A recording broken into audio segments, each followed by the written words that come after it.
नमस्कार, स्वागत है आपका अपने जिले में। मैं हूं शिवानी। आइए नजर डालते हैं अब तक की हेडलाइंस पर। शहर से लेकर देहात तक अता की गई ईद उल फितर की नमाज। ईदगाह पर अल्लाह की बारगाह में दुआ के लिए उठे लाखों हाथ। मांगी गई अमन और चैन की दुआ। सुरक्षा के भी रहे पुख्ता इंतजाम। ईद के दिन मामूली विवाद के चलते एक ही समुदाय के लोग आपस में भिड़े। खूनी संघर्ष के चलते हुआ पथराव। सरेआम चली गोली, कई लोग हुए घायल। नवरात्र के दूसरे दिन मंदिरों में गूंजे मां ब्रह्मचारिणी के जयकारे। उमड़ा रहा आस्था का सैलाब। जेल में सांसद अरुण गोविल ने मुस्कान और साहिल को बांटी रामायण। दोनों के चेहरे पर थी उदासी। योगी सरकार के 8 साल का रिपोर्ट कार्ड रखा जनता के सामने। मंगल पांडे नगर में हॉस्पिटल के बाहर खड़ी प्राइवेट एम्बुलेंस चोरी करते 2 चोर सीसीटीवी कैमरे में हुए कैद। और संडे स्पेशल में ऊर्जा और वैकल्पिक ऊर्जा राज्य मंत्री डॉक्टर सोमेन तोमर से योगी सरकार के 8 साल की उपलब्धियों पर विस्तार से की गई बातचीत। और अब खबरें विस्तार से। रविवार को चांद का दीदार होने के बाद आज ईद उल फितर का त्योहार हर्षोल्लास के साथ मनाएगा। शाही ईदगाह पर देश के अमनो अमान और तरक्की के लिए अल्लाह की बारगाह में अकीदतमंदों के हाथ दुआओं के लिए उठे। शाही ईदगाह पर ईद की नमाज दारुल उलूम के मुफ्ती ने पढ़ाई। बड़े बुजुर्ग से लेकर छोटे छोटे बच्चे और नौजवानों ने रमजान के मुकद्दस महीने में रोजे रखकर ईद पर अल्लाह से एक दुआ मांगी और एक दूसरे से गले लगाकर ईद उल फितर की मुबारकबाद दी। अकीदतमंदों ने बताया कि ईद उल फितर का त्योहार रोजे रखने के बाद अल्लाह से शुक्रिया मांगने का त्योहार होता है, जिसमें वो अल्लाह को शुक्रिया करने के बाद शीर बांटते हैं और एक दूसरे को ईद की मुबारकबाद देते हैं। नमाज अता करने के बाद ईदगाह से बाहर आए कई अकीदतमंदों ने एसएसपी और डीएम को ईद की मुबारकबाद दी। शाही ईदगाह से अकीदतमंदों से बातचीत की हमारे संवाददाता प्रत्युष शर्मा ने।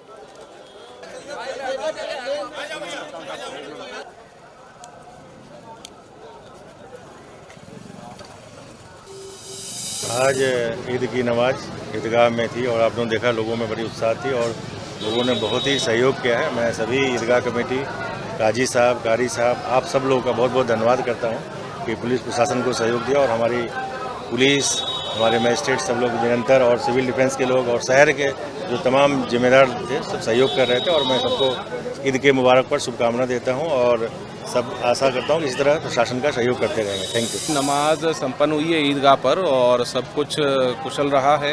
मैं सभी ईदगाह कमेटी के पदाधिकारियों का, काजी साहब का, कारी साहब का, मेरठ की जनता का धन्यवाद करता हूं कि उन्होंने ये बात का सहयोग किया और कई जो हमने इसके लगातार कई दिनों से बातचीत के जरिए प्रयास चल रहा था लोगों से समन्वय बनाकर। असल बात ये थी कि अच्छी व्यवस्था बने ताकि नमाजी जो हैं वो समय से अपने अपने क्षेत्रों में ही नमाज अदा कर पाएँ और इसमें काफ़ी हद तक लोग कामयाब रहे और इसके लिए मैं सभी लोगों को धन्यवाद करता हूं। पुलिस टीम को बधाई देता हूं, प्रशासन की टीम को बधाई देता हूं जिन्होंने अच्छा समन्वय बनाकर ये त्यौहार को अभी नमाज संपन्न हुई है और जो आने वाला दिन है उसमें भी मुझे उम्मीद है कि अच्छी व्यवस्था रहेगी। रमज़ान के मुकद्दस माह के बाद अब ईद का त्यौहार आया है और ईद को लेकर ईदगाह में अंदर नमाज अता की गई और जितने भी अकीदतमंद हैं वो यहाँ पर नमाज अता करने के बाद में अब ईदगाह से बाहर आ रहे हैं और अब अपनों के साथ में खुशी खुशी ईद मनाने को तैयार हैं। सुबह का ये जो नमाज होती है 2 रकात नमाज पढ़ने के बाद में अब सभी जितने भी अकीदतमंद हैं वो नमाजी हैं वो सब बाहर आ रहे हैं और अब अपनों के साथ जाके ईद का त्यौहार मनाएंगे। हमारे साथ में कुछ अकीदतमंद हैं, उनके साथ बातचीत कर लेते हैं। ये बताइए कि जो है अंदर ईदगाह पर नमाज हो गई है और अब क्या तैयारियाँ हैं ईद को लेकर, किस तरीके से ईद मनाई जाएगी? पहले तो मेरी तरफ से पूरे शहरवासियों को, सिटी हलचल के परिवार को ईद की बहुत मुबारकबाद। और ईद बहुत अच्छी तरीके से नमाज हुई है, अंदर ही हुई है बहुत अच्छी तरीके से और क्या नाम है उसका, हमें कोई परेशानी नहीं हुई है। प्रशासन ने भी हमें सहयोग करा है, हमें पढ़नी भी अंदर ही थी नमाज। रात हमारे सालिकीन जी का फ़ोन आया, सब मैसेज करा उन्होंने सबको, एक वीडियो डाली कि अंदर ही नमाज़ पढ़ना, कोई बाहर नमाज़ पढ़ने की ज़रूरत नहीं है। तो हमने उनकी बात की पालन करा और हम करते रहेंगे। सालिकीन जी हमारे सरपरस्त हैं, उनके पहले पापा थे शहर काजी, आज वो हैं, तो हम सारी बात उनकी मानते रहेंगे और ऐसे ही करते रहेंगे। नमाज अता हो गई है, रमज़ान का महीना जो है खुशी राजी निकल गया। अब क्या तैयारियां ईद को लेकर, अब कैसे कैसे अपनों के साथ ईद मनाने जा रहे हैं? भाई इंशाअल्लाह अब तो घर ही बनेगी ईद। और ईद की नमाज अता करने के बाद में अकीदतमंद अब अपनों के साथ ईद मनाने के लिए तैयार हैं। वीडियो जर्नलिस्ट राजेश शर्मा के साथ और अपने सहयोगी वंश के साथ प्रत्युष शर्मा, सिटी हलचल। उधर ईदगाह पर होने वाली नमाज के लिए सुरक्षा का चक्रव्यूह रचा गया था। एक और अकीदतमंद अल्लाह की बारगाह में नमाज पढ़ रहे थे, तो दूसरी ओर सुरक्षा के मद्देनजर DM doctor VK Singh, SSP doctor Vipin Tada, ADM city Brajesh Singh, SP city Ayush Vikram Singh, SP traffic Raghavendra Kumar Mishra समेत तमाम पुलिस प्रशासनिक अधिकारी ईदगाह के बाहर मौजूद रहे। नमाज के दौरान भारी पुलिस बल, आरएएफ, आरआरएफ, पीएसी और पैरामिलिट्री फोर्स की कई कंपनियां तैनात की गई। इसके अलावा घुड़सवार पुलिस के साथ साथ आसमान से ड्रोन के जरिए भी निगरानी रखी गई। ईद की नमाज को लेकर ईदगाह पर सुरक्षा के पुख्ता इंतजाम किए गए थे। एक तस्वीर ईदगाह के बाहर की मैं आपको यहाँ पे दिखा देता हूँ। भारी पुलिस बल यहाँ पे तैनात किया गया है। सिर्फ पुलिस बल ही नहीं बल्कि यहाँ पे आरआरएफ, आरएएफ और पीएसी की कई कंपनियां तैनात की गई हैं। और आप देखेंगे जो तमाम पुलिस बल है, तमाम पुलिस प्रशासनिक अधिकारी हैं, वो सुबह से ही ईदगाह के बाहर यहाँ पे डेरा जमाए हुए हैं। और इस बात की तस्दीक की जा रही है कि किसी भी तरीके से कोई माहौल बिगाड़ने वाला असामाजिक तत्व सामने ना आ जाए। जो ईदगाह के अंदर जितनी भी कैपेसिटी थी अकीदतमंदों के अंदर नमाज अता करने की, उनको सबको अंदर भेज दिया गया और सकुशल यहाँ पे जो है नमाज अता कराई गई। और यहाँ पे आप देखेंगे जो तमाम गलियां हैं, इन गलियों से जो अकीदतमंद थे वो बाहर उनको पार्ट्स में बाहर भेजा गया, टुकड़ियों में उनको बाहर भेजा गया कि जिससे कि ईदगाह के अंदर जितनी कैपेसिटी है उसी कैपेसिटी के अनुसार ही अकीदतमंदों को वहाँ पर जो है बैठाया जा सके। देखिए सिविल डिफेंस के भी जो वॉलंटियर्स है वो यहाँ पे लगातार बने हुए हैं और तमाम जो पुलिस प्रशासनिक बल है वो यहाँ पर सुबह से ही निगाह बनाए हुए हैं। चाहे घुड़सवार हो, चाहे फायर ब्रिगेड की भी यहाँ पे जो है देखिए खड़ी की गई हैं। और तमाम ये गली मैं आपको दिखाना चाहूँगा, ईदगाह की ये गली है जहाँ से जो है जितने भी अकीदतमंद हैं वो अंदर जाने का ये एंट्री पॉइंट है, ये रास्ता है। यहाँ पर जो है आरआरएफ की जो है कई गाड़ियां यहाँ पे खड़ी कर दी गई हैं और इसी रास्ते से जो है अंदर अकीदतमंदों को भेजा गया। और SSP doctor Vipin Tada, DM VK Singh, SP city Ayush Vikram Singh समेत जो है तमाम यहाँ पे जो है पुलिस प्रशासनिक अधिकारी यहाँ पे मौजूद थे। सुबह से ही यहाँ पे जो है निगरानी बनाए रखी और जो सुरक्षा के पुख्ता इंतजाम थे वो पहले ही यहाँ पे पूरे कर लिए गए। सर ये बताइए कि सुरक्षा को लेकर किस तरीके से यहाँ पे जो है व्यवस्था की गई थी और कितनी यहाँ पे जो है कंपनियां आरएएफ, आरआरएफ, पीएसी की इन सबकी तरह? जी, इसमें निरंतर काफ़ी समय से लोगों से वार्ता की जा रही थी और उसी के परिप्रेक्ष्य में यहाँ पर पुलिस बल तैनात किया गया था और पूरे जनपद में करीबन 2400 पुलिसकर्मी तैनात हुए थे अलग अलग जगहों पर और पूरे क्षेत्र को जोन और सेक्टर में बांटकर ये व्यवस्था की गई थी। एक बार फिर मैं तस्वीर आपको दिखाना चाहूँगा इस ईदगाह के बाहर की सड़क की। यहाँ पे फायर ब्रिगेड जो है तैनात कर दी गई है और तमाम जो पुलिस प्रशासनिक बल है। अब चूँकि जो है नमाज जैसे ही पूरी हो जाएगी तो अकीदतमंद जो बाहर आएंगे उनको बाहर आने के लिए जगह दी जाए, इसीलिए यहाँ पे जो गाड़ियाँ खड़ी की गई थी उन गाड़ियों को अब सड़क के किनारे से हटाया जा रहा है और उसके बाद जो यहाँ पे एक रास्ता है वो रास्ता यहाँ पे तैयार कर दिया जाएगा। ईदगाह के साथ साथ ही पूरे शहर में भी तमाम जो मस्जिदें हैं उनके बाहर सुरक्षा व्यवस्था के पुख्ता इंतजाम किए गए। बाकायदा ज़मीन से लेकर आसमान तक जो है निगरानी बनाई गई। ड्रोन से सभी अकीदतमंदों की जो है यहाँ पे निगरानी बनाए रखी। अंदर ईदगाह में जो नमाज चल रही है उसकी फुटेज भी ड्रोन के जरिए कैप्चर की गई। वीडियो जर्नलिस्ट राजेश शर्मा और अपने सहयोगी वंश के साथ प्रत्युष शर्मा, सिटी हलचल। वहीं नमाज के बाद छोटे छोटे बच्चों ने खिलौने और गुब्बारों की भी जमकर खरीदारी की। ईदगाह में नमाज अता करने के बाद बाहर आए अकीदतमंदों ने अपने साथ आए बच्चों को खिलौनों की खरीदारी कराई। खिलौने लेकर बच्चों के चेहरे खुशी से खिल उठे। बता दें, ईद पर बच्चे अपने बड़ों से ईदी लेते हैं और अपने दोस्तों के साथ मौज मस्ती कर ईद का त्योहार हर्षोल्लास के साथ मनाते हैं। उधर शासन के आदेश अनुसार सड़क पर नमाज अता नहीं करने दी गई, जिसको लेकर पुलिस प्रशासनिक अधिकारियों द्वारा व्यवस्था बनाई गई। ईदगाह में सुबह से ही अकीदतमंद पहुंच गए थे। ईदगाह पूरी भर जाने पर बाद में आने वाले नमाजियों को वहां पर जाने से रोक दिया गया, जिस पर नमाजी नाराज हो गए और उन्होंने हंगामा करते हुए विरोध जताया। रेलवे रोड चौराहे और ईदगाह के सामने से आने वाले रास्ते पर बैरिकेडिंग कर पुलिस ने ईदगाह पर भर जाने पर बाकी नमाजियों को रोक दिया। कई लोग पुलिस से नोकझोंक करने के बाद बैरिकेडिंग हटाकर चले गए, जबकि कई लोगों ने पुलिस का विरोध भी किया। जिसके बाद ईदगाह पर थोड़ी सी जगह होने पर कुछ नमाजियों को अंदर जाने दिया गया। सभी भाई, ईदगाह फुल हो चुकी है। आप फैज़-ए-आम में जा करके या अपने आसपास के मस्जिद में जा करके अपनी नमाज अदा करें। वहीं मवाना में ईद उल फितर के मौके पर ईदगाह पर ईद की नमाज सकुशल संपन्न कराई गई। प्रशासनिक अधिकारियों ने सुबह से ही सभी व्यवस्था दुरुस्त कर ली थी। एसडीएम मवाना दीपक माथुर, तहसीलदार रणविजय सिंह, सीओ मवाना अभिषेक पटेल और थाना प्रभारी निरीक्षक विशाल श्रीवास्तव दिन निकलते ही व्यवस्थाओं को संभालने में लगे हुए थे। इस दौरान शहर काजी मौलाना नफीस अहमद कासमी ने लगभग आधा घंटा तकरीर की, जिस कारण ईद की नमाज 8:26 पर अता कराई गई। शहर काजी मौलाना नफीस अहमद कासमी ने मुल्क की तरक्की, शांति और आपसी सद्भाव का संदेश दिया, जिसके बाद मुल्क के अमनो अमान के लिए हजारों हाथ एक साथ उठे।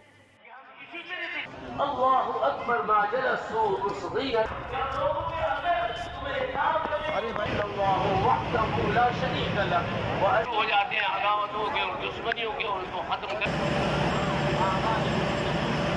और एक दूसरे के साथ ये जुल्म है कि अगर वो नमाज दुनिया देख रही है उसको सोशल मीडिया पर है, हमारी जिम्मेदारी है।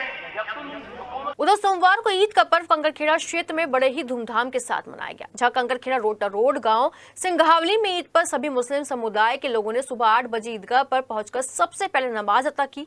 वहीं ईदगाह से बाहर निकले मुस्लिम समुदाय के लोगों ने एक दूसरे को गले मिलकर ईद की बधाई दी।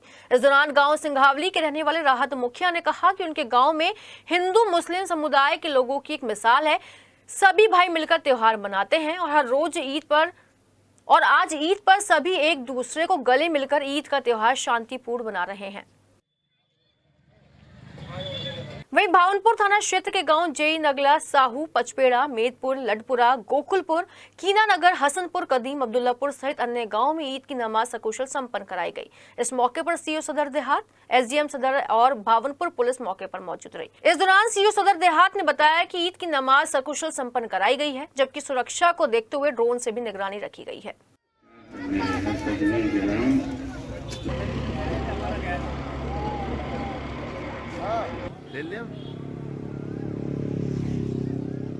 जानी थाना क्षेत्र के सवालखास में पुराने विवाद के चलते ईद के मौके पर दो पक्ष आमने सामने आ गए। बताया जा रहा है कि किसी बात को लेकर एक ही समुदाय के कुछ लोगों में टकराव हो गया और देखते ही देखते दो पक्षों में मारपीट हो गई।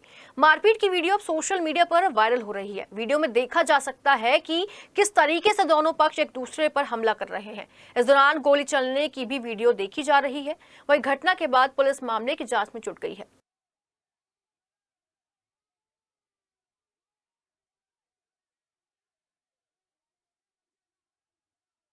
सोमवार को नवरात्र के दूसरे दिन मंदिरों में मां ब्रह्मचारिणी के जयकारे गूंज रहे हैं। सुबह से ही मंदिरों में आस्था का सैलाब उमड़ा हुआ है। भक्तों की भारी भीड़ मंदिरों में देखने को मिल रही है।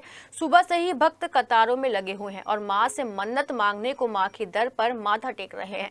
मेरठ के सिद्धपीठ सदर काली माता मंदिर, मनसा देवी मंदिर, गोल देवी मंदिर, कैंट स्थित बाबा उग्रनाथ के दुर्गा मंदिर सहित सभी मंदिरों में आस्था का सैलाब उमड़ा हुआ है। मां से मन्नत मांगने को मंदिरों में भक्त कतारों में लगे हुए हैं। 9 दिन तक मंदिरों में मां दुर्गा के 9 स्वरूपों की पूजा होगी।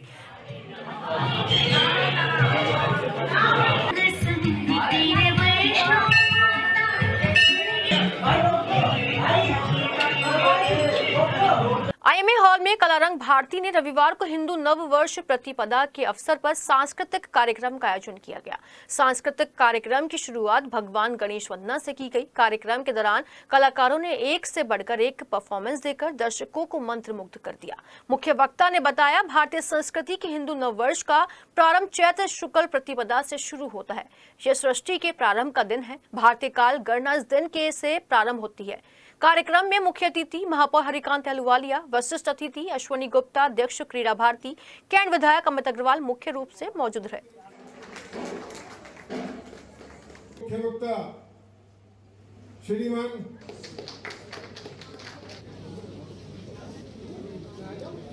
श्रीमान कृष्ण कुमार जी, आज जिनके नाम से हमने ये कार्यक्रम संबोधित।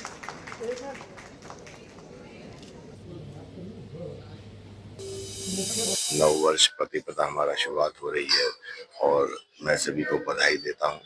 और आज का ये आईएमए हॉल में राष्ट्रीय कला मंच की तरफ से बड़ा सांस्कृतिक कार्यक्रम रखा गया है।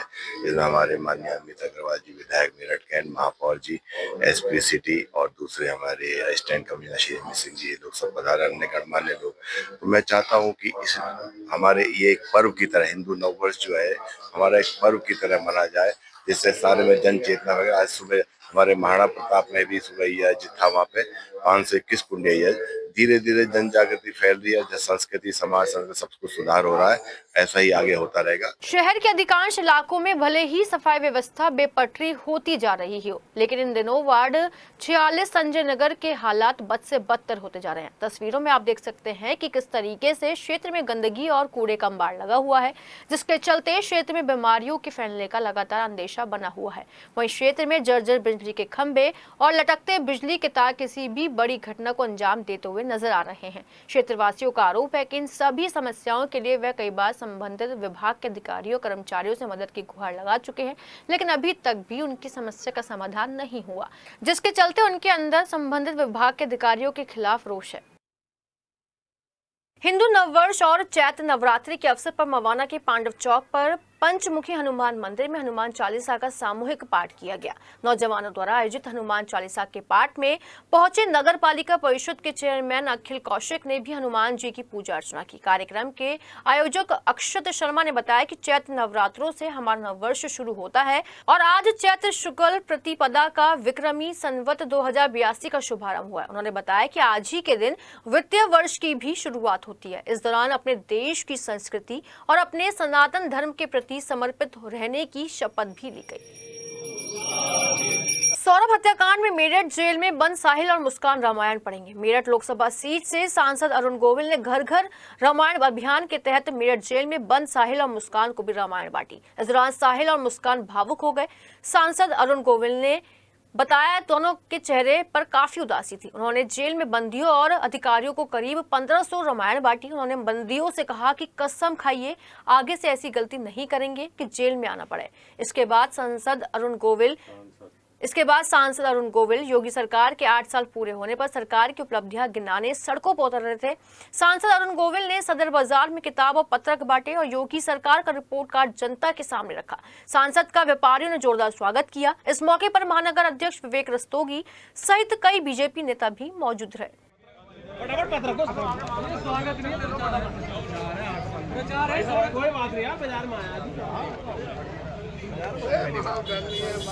ये जनसंपर्क अभियान है सबके साथ। पूरे 8 वर्ष में जो भी इसकी उपयोगी जो 8 वर्ष हुए रिपोर्ट कार्ड है, उसका पूरा सारी इन्फॉर्मेशन है कि क्या क्या हमारे माननीय मुख्यमंत्री जी के द्वारा किया गया है। तो उसको जनसंपर्क करके सबको बताना, सब तक ये पहुंचाना, ये अभियान है। सारे कैदियों को और अधिकारियों को सबको कैसा रिस्पॉन्स था बंदियों से? बहुत अच्छा था। बात भी हुई और दे वर वेरी हैप्पी और सभी ने रामायण को इतने आदर के साथ सर झुका के लिया और पूरा जेल जो है जय श्री राम के नारों से गूंज रहा था। महिलाएं भी थीं और हम वो जो 2 अभी हमारे क्या नाम है जो एक हत्याकांड हुआ है उनको भी हमने रामायण दी, दोनों को, साहिल और मुस्कान, उनको भी रामायण दी हमने। दोनों ने बहुत इज्जत से बहुत आदर से रामायण दी है। पुलिस का खौफ कम होता जा रहा है और चोरों के हौसले बुलंद होते जा रहे हैं। इसकी बानगी मेडिकल थाना क्षेत्र के मंगल पांडे नगर में देखने को मिली, जहां देर रात 2 चोरों ने शातिराना तरीके से हॉस्पिटल के बाहर खड़ी प्राइवेट एम्बुलेंस को चोरी कर लिया। चोरी की यह घटना हॉस्पिटल में लगे सीसीटीवी कैमरे में कैद हो गई। पीड़ित प्रिंस कुमार ने थाने में तहरीर देते हुए एम्बुलेंस से कोई अप्रिय घटना घटित न होने की बात कहते हुए बरामदगी की गुहार लगाई है। दरअसल शिव शक्ति विहार के रहने वाले प्रिंस कुमार मंगल पांडे नगर में सरस हॉस्पिटल के बाहर एक खोखा चलाते हैं। उनके पास एक एम्बुलेंस भी है जो अस्पतालों के लिए इस्तेमाल होती है। पीड़ित प्रिंस के पिता अशोक ने बताया कि शनिवार देर रात प्रिंस एम्बुलेंस से मरीज को छोड़कर आए थे और एम्बुलेंस हॉस्पिटल के बाहर ही खड़ी की थी और खुद खोखे में जाकर सो गए थे, जिसके बाद से 2 चोरों ने एम्बुलेंस पर हाथ साफ कर दिया। पूरी वारदात सीसीटीवी कैमरे में कैद हो गई, जिसमें एक काले रंग के कपड़े पहना युवक पहले एम्बुलेंस के गेट का ताला तोड़ता है, फिर एम्बुलेंस के अंदर बैठ जाता है। थोड़ी देर बाद बाहर निकलकर चला जाता है, जिसके बाद सफेद शर्ट पहना दूसरा युवक एम्बुलेंस के अंदर बैठता है और एम्बुलेंस लेकर रफू चक्कर हो जाता है। पीड़ित प्रिंस के पिता ने पुलिस से एम्बुलेंस बरामदगी की भी गुहार लगाई है। सरस हॉस्पिटल पे मेरी कैंटीन है और मेरा एक एम्बुलेंस बना रखी है। वो एम्बुलेंस कल रात अमीनगर सराय गई थी बुकिंग पे और वहाँ से आने के बाद 2 बजे लड़के ने लाके यहीं खड़ी करी थी सरस हॉस्पिटल पर और 2:30 बजे के करीब में ये यहाँ से चोरी हो गई। सुबह जब लड़का उठा तो देखा कि 5 बजे गाड़ी नहीं थी। अब कैमरे चेक कराए तो 2:40 के आसपास में 2 लड़के ले जाते हुए घर आए। रविवार को गर्ल्स इंटर कॉलेज में भाजपा अल्पसंख्यक मोर्चा मेरठ महानगर द्वारा सौगात मोदी अभियान के अंतर्गत जरूरतमंदों को किट वितरण कर उनको ईद की शुभकामनाएं दी गई। इस दौरान भाजपा अल्पसंख्यक मोर्चा के राष्ट्रीय उपाध्यक्ष चौधरी जाकिर हुसैन और अल्पसंख्यक मोर्चा के प्रदेश अध्यक्ष कुंवर बासित अली और मेरठ महानगर के कार्यकर्ता भी उपस्थित रहे।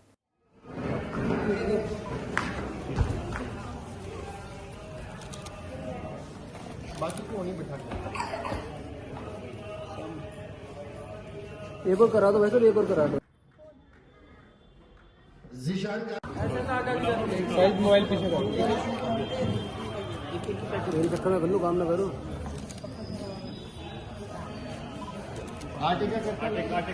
ऐसा करना, बाद में दे देना, बाद में आप खाली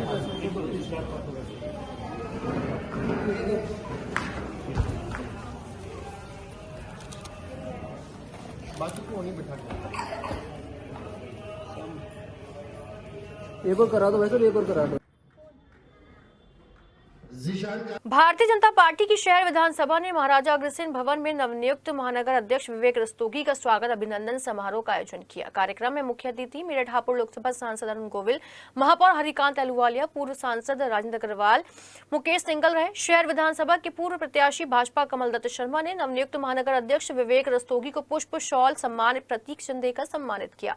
महानगर अध्यक्ष भाजपा विवेक रस्तोगी ने सभी अतिथियों का और स्वागत अभिनंदन कार्यक्रम में आए सैकड़ों शहर विधानसभा के कार्यकर्ता और कार्यक्रम संयोजकों का धन्यवाद करते हुए साथ मिलकर काम करने की शपथ ली। कार्यक्रम में मुख्य रूप से युवा मोर्चा के मीडिया प्रभारी विक्रम शर्मा, विकास मोहन गुप्ता, हिमांशु गर्ग, अरविंद अरोड़ा, नरेश गुप्ता समेत सभी कार्यकर्ता भी उपस्थित रहे। गडरोड के पास संजय विहार में श्यामवीर वाल्मीकि के आवास पर कांग्रेस के नवनियुक्त जिला अध्यक्ष गौरव भाटी और महानगर अध्यक्ष रंजन शर्मा का क्षेत्र के लोगों और कार्यकर्ताओं ने फूल मालाओं से जोरदार स्वागत किया। इस दौरान रंजन शर्मा ने कहा कि जो पार्टी के अधिकारियों ने मुझे यह पद सौंपा है उसका मैं सदैव पार्टी का आभारी रहूंगा और तन मन से इस पद की गरिमा बनाए रखूंगा। इस दौरान जिला अध्यक्ष गौरव भाटी, सोबिर धाम, संजय त्यागी, अरविंद शर्मा समेत कांग्रेस कार्यकर्ता भी मौजूद रहे। साथी हमारे गुजरे हैं, अगर हम उसके लिए और लोग की जो है साथ जुड़ेंगे, जितने भी लोग यहाँ पर बैठे हैं और वो भी 2 शब्द जरूर कहेंगे हमारे नवनिर्वाचित अध्यक्षों के। भारतीय नववर्ष सिद्धार्थ नाम विक्रम संवत 2082 के प्रथम प्रभात पर मेरठ महानगर का महाराणा प्रताप प्रांगण एक अलौकिक दृश्य प्रस्तुत कर रहा था। ओम ध्वजाओं एवं वैदिक सूतियों से सुसज्जित मैदान में 521 यज्ञ कुंडों पर भारतीय वेशभूषा में सुशोभित हुए यजमान वेद मंत्रों के उच्चारण से समस्त वातावरण को पावन कर रहे थे। अवसर था चैत्र शुक्ल प्रतिपदा पर आयोजित 29वें जन चेतना महायज्ञ का। सर्वप्रथम सुशोभित मंच से मेरठ पब्लिक स्कूल की छात्रा द्वारा इस वंदना की गई। ओम है जीवन हमारा, ओम प्राणधार है, ओम बोल मेरी रसना, घड़ी घड़ी भजनों को प्रस्तुत करके समस्त वातावरण को इस भक्ति भाव से सराबोर कर दिया। कार्यक्रम का संयोजन करते हुए मुख्य संयोजक राजेश सेठी ने यज्ञ को सर्वश्रेष्ठ कर्म बताते हुए कहा कि यज्ञ मानव को समस्त दुखों से छुड़ाकर समग्र ऐश्वर्य प्रदान करता है। चैत्र प्रतिपदा दिवस के ऐतिहासिक महत्व पर प्रकाश डालते हुए उन्होंने इस दिन को सांस्कृतिक महापर्व के रूप में मनाने का अनुरोध किया। उन्होंने बताया कि आज के दिन संवत 1932 में महर्षि स्वामी दयानंद सरस्वती ने आर्य समाज की स्थापना मुंबई में की थी। 150 वर्ष पूर्ण होने पर इस दिवस का विशेष महत्व है।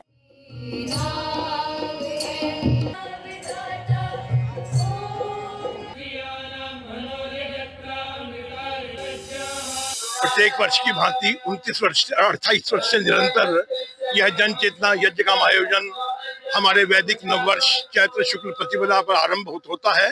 प्रातः का काम यज्ञ से ही आरंभ होता है हमारा ये कार्यक्रम, क्योंकि इस वर्ष महर्षि स्वामी दयानंद द्वारा स्थापित आर्य समाज के 150 वर्ष भी पूर्ण हो रहे हैं, इसलिए इस कार्यक्रम का महत्व बहुत बढ़ गया है। यह कार्यक्रम जनमानस में वैदिक संस्कृति के प्रचार प्रसार हेतु एवं अपने नववर्ष से की जानकारी देने हेतु, जिससे कि लोगों को जानकारी हो सके कि हमारा जो वास्तविक नववर्ष है यह विक्रमी संवत के चैत्र शुक्ल प्रतिपदा में पड़ता है और यही हमारे जीवन का आधार होना चाहिए। जीवन का सर्वश्रेष्ठ कर्म यज्ञ है, इसलिए यदि हम नववर्ष का आरंभ यज्ञ से करते हैं तो हमारा संपूर्ण वर्ष सुख समृद्धि एवं आनंद से बीतता है। एक युवक को स्कूटी से उतारकर दबंगों द्वारा उसकी बुरी तरह पिटाई की वीडियो सोशल मीडिया पर वायरल हो रही है। वायरल वीडियो कंकरखेड़ा की रोटा रोड की बताई जा रही है। रविवार को कंकरखेड़ा थाने पहुंचे पीड़ित पिता विनोद ने तहरीर देते हुए बताया कि वो शोभापुर के रहने वाले हैं। कुछ दिन पहले उनके बेटे आर्यन को रोटा रोड पर कुछ युवकों ने रोककर जमकर पिटाई की थी, जिसकी वीडियो आरोपी युवकों ने अपने मोबाइल पर बना ली और अब उस वीडियो को सोशल मीडिया पर वायरल कर दिया गया। पीड़ित पिता ने बताया कि इस मामले में उन्होंने योगीपुरम चौकी पर भी तहरीर दी थी, लेकिन पुलिस ने कोई कार्रवाई नहीं की। मेरा बेटा ये आर्यन 2 मार्च को घर से अपनी मम्मी से 5,000 रुपये लेकर प्लाई बोर्ड के पल्ले खरीदने के लिए गया था और गोलाबड़ में ये अपने रिश्तेदार के यहाँ पे जा रहा था, तो वहाँ 4-5 अज्ञात लड़कों ने जो है एक राय बनाकर इस पर जानलेवा हमला कर दिया, मारपीट की, इसकी वीडियो बनाई, इसके 5,000 रुपये छीन लिए और तमंचे लगा करके इसको धमकी दी गई कि अगर किसी को बताई तो जान से मार देंगे। अधिकारियों के तमाम आदेशों और भाजपाइयों के लाख विरोध के बावजूद भी मवाना के वीवीआईपी रोड पर साप्ताहिक बाजार के ठेकेदार की दबंगई खत्म होने का नाम नहीं ले रही है। एसडीएम मवाना द्वारा नगरपालिका परिषद और थाना मवाना को कई बार आदेशित किया गया चुका है, लेकिन रविवार को किसी भी कीमत पर तहसील रोड के दोनों तरफ साप्ताहिक बाजार की दुकानें न लगे, लेकिन बावजूद इसके साप्ताहिक बाजार लगाने वाले ठेकेदार द्वारा जबरन मुख्य सड़कें के दोनों तरफ की बाजार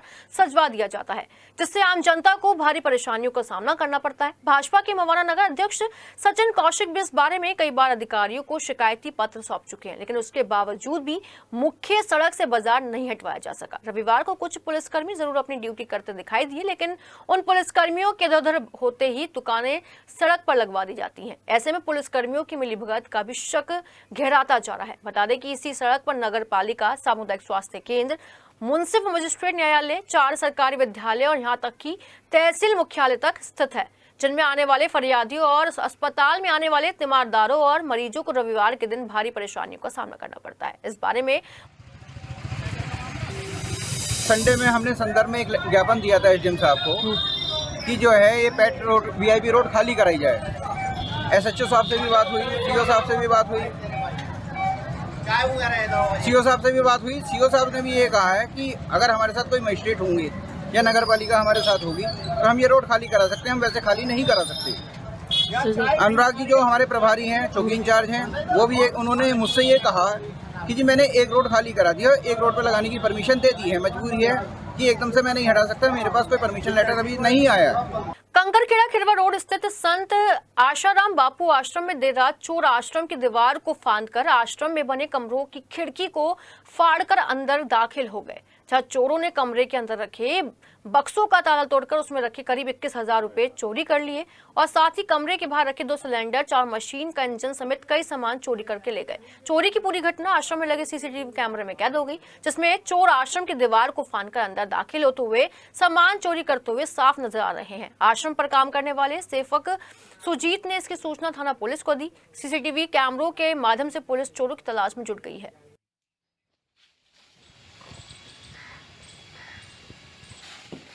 संडे स्पेशल में ऊर्जा और वैकल्पिक ऊर्जा राज्य मंत्री डॉक्टर सोमेंद्र तोमर योगी सरकार के 8 साल में क्या क्या विशेष रहा, सिटी हलचल के साथ साझा किया। अपने विभाग ऊर्जा और वैकल्पिक ऊर्जा विभाग पर तो उन्होंने बातचीत की ही, साथ ही साथ योगी सरकार ने प्रदेश भर में आम आदमी से लेकर किसानों तक, विद्यार्थियों से लेकर महिलाओं तक और गांव से लेकर शहर तक कैसे योजनाएं लाभान्वित किया, उसके बारे में भी बताया। सिटी हलचल से विशेष बातचीत में लाइन लॉस और सौर ऊर्जा को लेकर क्या क्या विशेष प्लानिंग हो रही है और कैसे ये योजनाएं धरातल पर उतर रही हैं, इसके बारे में भी बातचीत की गई। 8 साल की उपलब्धियों पर विभिन्न योजनाओं में लाभान्वित हुए हर वर्ग के लोगों को सम्मानित करने आए ऊर्जा राज्य मंत्री ने बताया कि योगी सरकार ने इतना अधिक काम कर लिया है कि 2027 में भी तीसरी बार सूबे में योगी सरकार ही बनेगी। देखिए विशेष बातचीत हमारे इनपुट हेड के शर्मा के साथ। योगी सरकार के 8 साल बेमिसाल, जानते हैं उन विद्यार्थियों से जो प्रोफेशनल कोर्स लेकर अपना कैरियर बना रहे हैं। जी हाँ, योगी सरकार के 8 साल कैसे लगे? बहुत अच्छे। टैबलेट वगैरह मिला है? अभी तो कुछ नहीं मिला है, बट है बहुत अच्छे। बहुत अच्छे हैं। जी हाँ, योगी सरकार के 8 साल कैसे लगे? बहुत बड़े लगे जी, मैं तो यहाँ गोद ले ले योगी सरकार में तो बस। कैसे लगे सर बहुत अच्छे लगे। क्या क्या उपलब्धियां मानते हो उपलब्धियाँ तो समथिंग अभी तो फिलहाल सभी है जो क्या क्या अच्छा काम हुआ है सर बहुत अच्छा काम हुआ है। हिंदुओं को बहुत ज़्यादा इसमें हिंदुओं को बहुत ज़्यादा अच्छा तरीके से इन्होंने करा है। हिंदुओं के समर्थ में रहे हैं। जहाँ अभी तक मुसलमान शासन था, अब हिंदू शासन आया है। इससे बहुत ज़्यादा फायदा हुआ है। एक सबसे बड़ा राम मंदिर बनाया है जो सबसे बड़ा हिंदुओं के लिए बहुत बड़ी बात है। बिल्कुल क्लियर है। और आजकल यही बच्चे पैरामीटर हैं ये बताने के लिए कि योगी सरकार की ये जो 8 साल है कितने बेहतरीन है। जी बच्चों को लेकर आए, कैसे हैं योगी सरकार के 8 साल आपके हिसाब से? मेरे हिसाब से योगी सरकार के जो 8 साल है बड़े महत्वपूर्ण रहे हैं। हर तरह का डेवलपमेंट हुआ है, कोई किसी किस्म की कोई प्रॉब्लम नहीं हुई है। सबसे बड़ी बात है कि हर आदमी सुरक्षित है। ये योगी सरकार की सबसे बड़ी पहल है। हमने आज तक जो है आपने भी देखा होगा, रात बिरात को यदि कोई हमारे घर की महिला यदि बाहर निकलती है तो आज की तारीख में बिल्कुल सुरक्षित है, कोई दिक्कत किसी किस्म की नहीं। चलिए बात करने से पहले आपको दिखा दें, मेरे सहयोगी संजय कैमरा घुमा रहे हैं कि किस तरीके से जन जागरण और जागरूकता अभियानों को लेकर एक अलग स्तर पर काम हो रहा है। सीडीओ नूपुर गोयल यहाँ पर इन कार्यक्रमों का संचालन कर रही हैं, इन कार्यक्रमों को अपनी डायरेक्शन दे रही हैं। और आप देखिए जब नई पीढ़ी हाथ में डपली लेकर आंदोलन के लिए नहीं जबकि अवेयरनेस के लिए उतरती है तो लगता है कि राज्य सरकार के 8 वर्ष वाकई ही एक अलग मुकाम पर लेकर जा रहे हैं प्रदेश को। चलिए ये भी देखते रहिए और चलते हैं, बात करते हैं कुछ और लोगों से और फिर बात करेंगे ऊर्जा राज्य मंत्री और वैकल्पिक ऊर्जा राज्य मंत्री डॉक्टर सोमेंद्र तोमर से। मैं हूं के और मेरे साथ है संजय। जी हाँ, कार्यक्रम है संडे स्पेशल और संडे स्पेशल में 8 साल बेमिसाल, लेकिन उसके सबूत के साथ मेरे साथ एक स्टूडेंट है। क्या नाम है बेटा? कनिष्का ठाकुर। कनिष्का मेरे साथ है और उनके हाथ में टैबलॉइड है। और ये टैबलॉइड इस बात की बानगी है कि योगी सरकार के पंचम तल से जो चीज़ें चलती हैं वो बीच में इधर और उधर नहीं हो जाती। टैबलॉइड सीधा पहुंचता है विद्यार्थी के हाथ में, किसान के पास पहुंचती है किसान निधि उसके बैंक अकाउंट के साथ, और फिर ऊर्जा के लिए अलग तरीके का काम इन 8 सालों में हुआ है, प्रस्तावित है। बेटा कौन से डिपार्टमेंट में हो?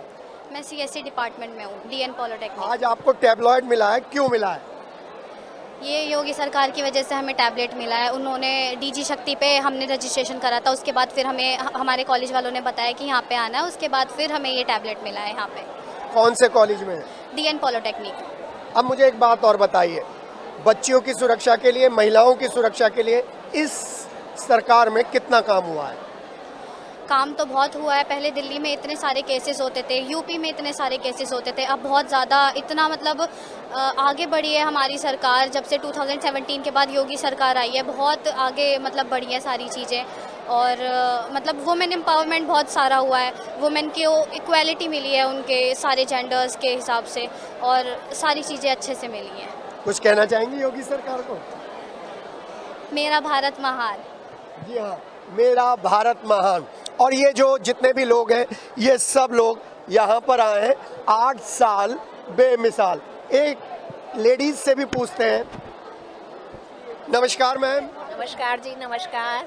8 साल बेमिसाल है? यस बिल्कुल, बहुत क्यों? बहुत बढ़िया। एक तो हमारी सुरक्षा बहुत अच्छी हुई है जी, और थोड़ा हमें लगता है अब हम हिंदू देश में रह रहे हैं। जी, जी, जी। डर खत्म। डर खत्म जी मैम। बहुत अच्छा लगता है। नहीं योगी सरकार ने बोलने का मौका दिया है, आप बोल नहीं रही है। बोलो जी, क्या पूछिए आप। कैसे हैं 8 साल? बहुत बढ़िया। वैसे सारा महंगाई से खुश? महंगाई तो हमेशा ही बढ़ती गई है। उन्हें तो बोलने दीजिए। नहीं, महंगाई तो बढ़ती ही है कि समय के साथ साथ, ऐसा कुछ नहीं है। कोई शिकायत नहीं है? नहीं। सुरक्षा को लेकर? सुरक्षा पहले से बहुत ज्यादा है। बच्चियों की पढ़ाई को लेकर?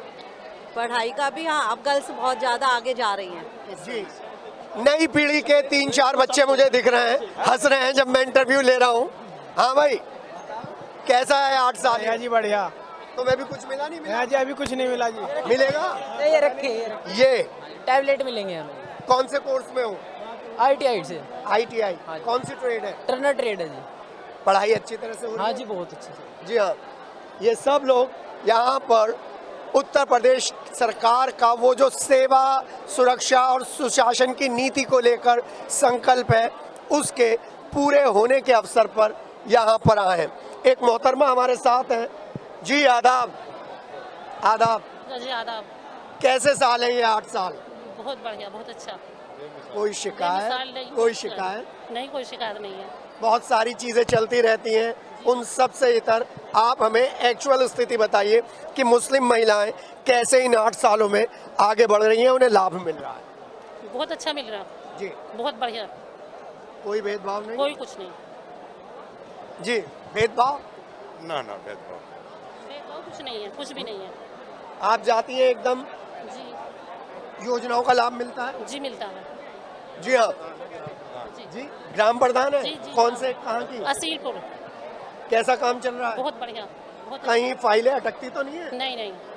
या कभी मीडिया को देख के नहीं बता रहे? नहीं, ये तो बहुत अच्छा चल रहा है। बहुत अच्छा चल रहा है। तो चलिए ऊर्जा राज्य मंत्री के पास चलते हैं, सीधे उनसे जानते हैं कि जो योगी सरकार का मूल मंत्र है सेवा सुरक्षा और सुशासन की नीति, उसको लेकर कितना काम हुआ है, क्योंकि सबका साथ सबका विकास, और क्या योगी के 8 साल बेमिसाल।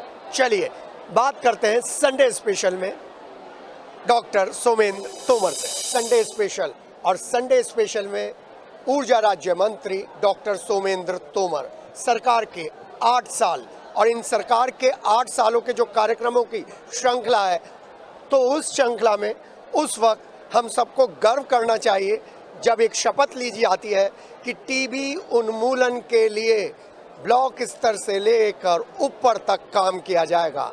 शपथ, और शपथ को ग्राउंड जीरो पर उतारना इन 8 सालों की उपलब्धि है। जानते हैं ऊर्जा राज्य मंत्री डॉक्टर सोमेंद्र तोमर से। सर स्वागत और बहुत बहुत शुभकामनाएं। 8 साल निर्विघ्न रूप से चल रहे हैं, खटाखट चल रहे हैं। देखिए, मैं उत्तर प्रदेश के सभी सम्मानित नागरिकों का धन्यवाद करना चाहूँगा। ये उन्हीं के आशीर्वाद से संभव हो पाया। लगातार उनका आशीर्वाद भारतीय जनता पार्टी को, हमारी मोदी जी और योगी जी की सरकार को मिला है। जैसे अभी आपने टीबी की बात करी, देखिए हम लोग को याद है कि पहले देश के अंदर जो इस तरह की बीमारियां होती थी, इनके जिस तरह बाद में जब ये बीमारियों का जब पूरे विश्व में, उसके बाद में यहाँ पर डोज आती थी, लेकिन अब उत्तर प्रदेश अपने आप, हमारा देश अपने आप स्वयं निर्माण भी कर रहा है, और अब हम लेने वाले नहीं, हम देने वाले देश। तो 2027 में जब जाएंगे तो उत्तर प्रदेश से टीबी उन्मूलन खत्म हो जाएगा पूरा। हम लोग पूरी तेजी के साथ पूरे मन से इस अभियान को आगे लेकर चले। केंद्र सरकार और प्रदेश सरकार की प्राथमिकता पर है इस तरह के गंभीर रोग को हम लोग दूर करें उत्तर प्रदेश से। अब आपके डिपार्टमेंट से वैकल्पिक ऊर्जा और ऊर्जा को लेकर लगातार प्रयास हो रहे हैं। हर घर सोलर प्लांट अभियान कितना सक्सेसफुल है? देखिए, मुझे बताते हुए खुशी है, जब उत्तर प्रदेश के अंदर 33,50,000 करोड़ का निवेश हो, तो उसमें से 11 लाख करोड़ का निवेश अकेले हमारी वैकल्पिक ऊर्जा के लिए होता है। ये आकर्षण है। आप देख सकते हैं कि सोलर का आकर्षण आज सब जगह। जब प्रधानमंत्री जी कहते हैं कि सूर्य घर की बात करते हैं, तो उत्तर प्रदेश कहता है कि उसमें 20% हिस्सेदारी उत्तर प्रदेश की होगी। आज सोलर की बात करें, हम ग्रीन एनर्जी की बात करें, आज चारों तरफ इनका आकर्षण है, और हम लोग सूर्य घर की तरफ तेजी से बढ़ रहे हैं। लाइन लॉस के टारगेट को कितने % आपने अचीव कर लिया, क्योंकि अभी भी वो बड़ी चुनौती है? देखिए, पहले हम लोग देखते थे जिस तरह से लाइन लॉस होता था, हम लोगों ने बहुत बेहतर उसमें सुधार हुआ है, उसका परसेंटेज भी बहुत डाउन हुआ है, लेकिन अभी और उनके विकल्पों पर हम लोग काम कर रहे हैं। और मुझे विश्वास है कि आज जब मैं बात करता हूँ उत्तर प्रदेश की, तो उत्तर प्रदेश आज सबसे ज़्यादा विद्युत आपूर्ति करने वाला प्रदेश है। महाराष्ट्र पहले होता था, लेकिन हमने महाराष्ट्र को भी पिछले सत्र में पीछे छोड़ दिया, और इस बार हम लोग 33,000 करोड़, 33,000 के करीब मुझे उम्मीद है कि मेगावाट की बिजली सप्लाई हम इस बार करेंगे। अगला सवाल बहुत महत्वपूर्ण सवाल है। प्राइवेटाइजेशन को लेकर बड़े आंदोलन हो रहे हैं, निजीकरण का विरोध हो रहा है, आपके डिपार्टमेंट में कैसे डील करेंगे, कैसे समझाएंगे? समय के साथ साथ जिस तरह की आवश्यकता है, सरकार उस तरह की नीति लेकर आती है, और प्राइवेटाइजेशन कोई पहली बार नहीं हुआ है। आप याद करेंगे तो पहले यूपीसीएल, जो हमारा यहाँ पर नोएडा में एनपीसीएल को हम लोगों ने दिया था, वो समाजवादी पार्टी की गवर्नमेंट में ही दिया गया था। जहाँ जैसी आवश्यकता है, हम लोग का प्रयास है कि उत्तर प्रदेश के 24 करोड़ सम्मानित नागरिकों को 24 घंटे बिजली मिले। उस दिशा के लिए जो आवश्यक होगा हम लोग कार्रवाई करेंगे। कैसे समझाएंगे उनको, क्योंकि आप तो हमेशा क्रांतिकारी नेता रहे। देखिए, किसी का हित नहीं होगा, उनके हितों को ध्यान में रखते ही हम लोग पॉलिसी लेकर आ रहे हैं। एक बड़ी बात मैं छात्र डॉक्टर सोमेंद्र तोमर से पूछ रहा हूँ, इस कैंपस में क्या क्या पॉजिटिव चेंजेस नजर आए? जो आप आवाज़ उठाते थे वो सारी चीज़ें खत्म हो गई? देखिए, हम लोग जब छात्र राजनीति यहाँ पर करते थे, यदि जिस ऑडिटोरियम में हम लोग खड़े हैं, इस ऑडिटोरियम की हालत आपको पता थी किस तरह से थी। आप तो पहले से ही बड़े भाई हैं, आप जानते हैं। अभी ये आप देखते हैं वातानुकूलित आप ऑडिटोरियम में हैं, और नेताजी सुभाष चंद्र बोस जी के नाम पर ये ऑडिटोरियम है। चौधरी चरण सिंह विश्वविद्यालय के अंदर नेताजी सुभाष चंद्र बोस ऑडिटोरियम में हमारा प्रयास है कि आगे हम लोग इसे साउंड प्रूफ भी कराएं और अच्छी योजना है। और आज आप देखिए ना, आज यूनिवर्सिटी में यदि आप निकलेंगे तो सारी सड़कें अच्छी हैं, पार्क अच्छे हैं, कहीं गंदगी आपको नहीं दिखाई देगी। तो ये यूनिवर्सिटी बदल रही है, यही हम लोग चाहते, तो उस दिशा में हम लोग आगे बढ़ रहे हैं। कृषि विश्वविद्यालय को लेकर भी कोई योजना है? क्योंकि वैकल्पिक ऊर्जा को आप कृषि विश्वविद्यालय से और एग्रीकल्चर वेस्ट से जोड़ सकते हैं। देखिए, हम लोग, जैसे मैं जिस विश्वविद्यालय में हूँ अभी, यहाँ पर हम लोग 100% सोलर पर है। हम लोग मेडिकल कॉलेज को पूरी तरह से सोलर पर लेकर आ गए।